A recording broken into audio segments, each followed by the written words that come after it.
Alright everybody, I'm guilty of doing it again. That's right, one of my favorite pastimes is going out to the local bric-a-brac stores and thrift stores and things like that and having a look around. And this time, in a rare occurrence, my mother and I happened to go because she was looking for pretty shiny things to hang off the chandelier down in the dining room since we're missing a few. And lo and behold, if I didn't start out by seeing the cassette deck that's on the bottom, it's a Sony cassette deck. That's a TC-FX211. We'll talk about that a little bit later. But then on top here, from my favorite stereo equipment brand in the whole wide world apparently, is a Technics. I know some people pronounce this Technics, but you know what? I just kind of can't wrap my head around that one. I kind of prefer to say it Technics. So maybe that's, technically wrong, but I don't know, it just sounds better to me. But what this is an SL-BL3 frequency generator servo automatic turntable system. Basically a linear tracking turntable. It has a linear tracking arm and a P-mount cartridge. Right now it has an Empire Scientific LT cartridge on it, which is probably pretty basic. It certainly deserves something better, so I have an Audio Technica cartridge coming, and has buttons for repeat, cueing, start and stop, a pitch adjuster, a stroboscope so you can see when it's running at exactly the right speed. Interestingly, this thing is not direct drive. It's a belt drive turntable, which kind of surprised me. I really thought that with all these high-end features on it, it would have a direct drive system, but maybe it just wouldn't fit on the bill of materials. It dates from 1983. As you can see, although it could use a good cleaning, the dust cover's not hurt. It's not scuffed in the slightest or anything. You can also see the rather unique construction and location of the linear tracking drive. And there's a speed switch here. It plays 33 RPM records, 45 RPM records. Like my Sony PSLX520 table, this one can automatically determine the size of the record. It's not clear to me how it does it because I don't have a service manual, and it doesn't use the obvious shine a light at the platter and see if it shows up through a set of holes method that the Sony does.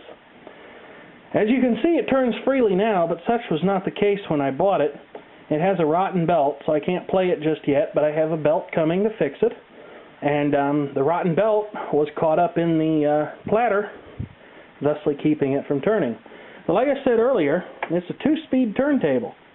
So you might wonder why the switch has a middle position, has an auto position, and again, I'm not sure how this works, but it's auto speed determination.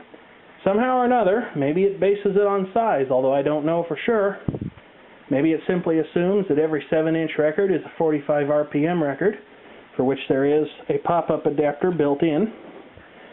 But also, maybe it's hardwired to assume that all 12-inch records are 33 1/3 RPM records. So I'm not sure how that works, and I haven't decided whether or not I'll get a service manual yet. I suppose I probably will.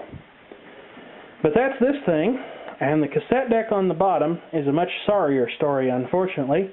It looks nice. It's got all the right buttons and the right things on it, although it's a basic auto stop only transport. It has a manual bias adjustment, automatic tape type determination, and Dolby B and C type noise reduction, as well as a nice, large, easy to read audio level display and a recording level display, and a balance knob, even a connection for headphones, which some of my fancier decks don't. And as found, this thing didn't work, so I went inside it, and I was kind of shocked at what I found, to say the least. Alright, I have no idea if I can do this one-handed or not, but here's your surprise unveiling of what's inside this Sony cassette deck. I'll let you pick yourself up off the floor. Isn't that unbelievable? This thing is so low-end that there is nothing to speak of inside the case other than the power supply. And there is also the cassette mechanism, but all the logic and circuitry and things like that are up in the front. Anyway, what I ended up finding, this thing, Sony put a notation on the front here that says DC servo-controlled motor, which would make me think, at least, that there's some sort of active speed control feedback going on in this thing. But such is not the case. It's a simple permanent magnet DC motor with no sort of tachometer or speed control or feedback or anything. and it didn't work at first.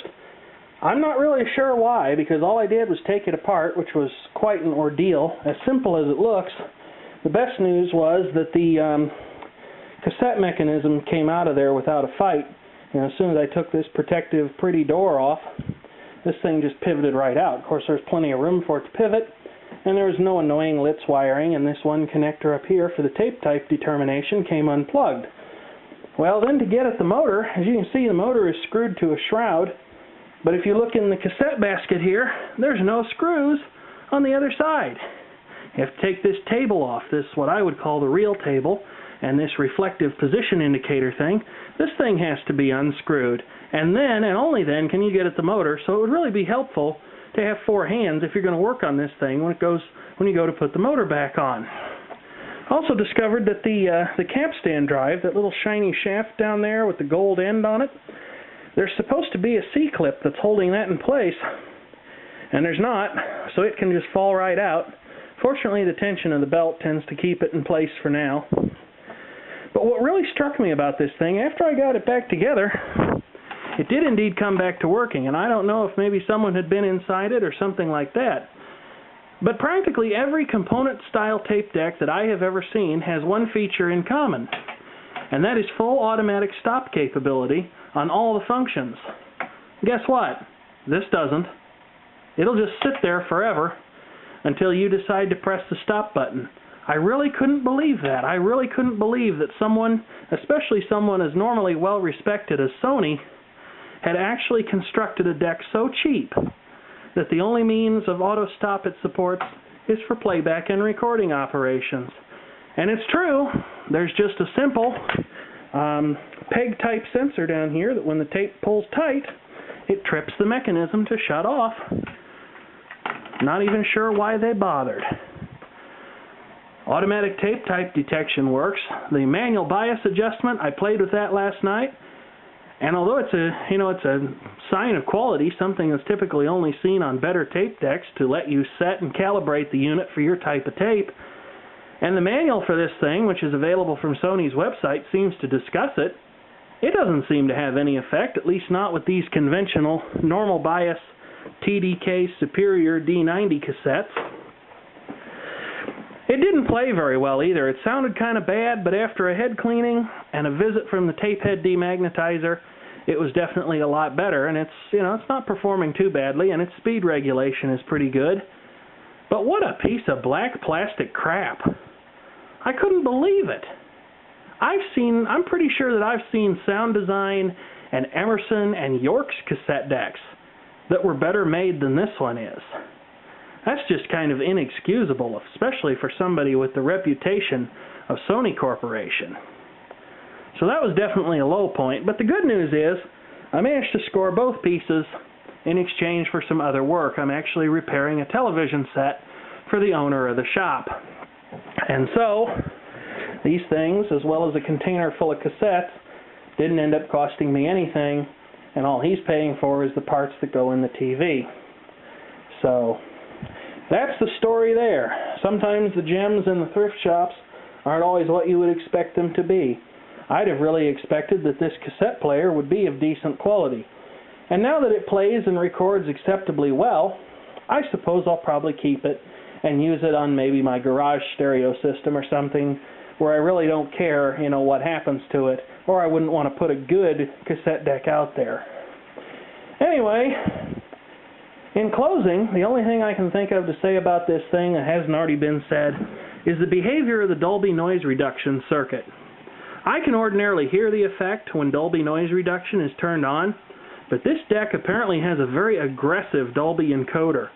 It's very, very possible to hear the compression and the limiting kicking in and out as the Dolby noise reduction circuit tries to do its job, which is very interesting.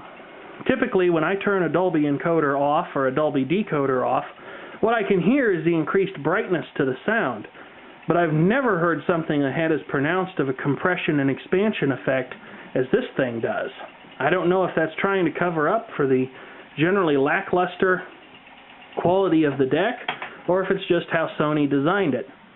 But there you have it.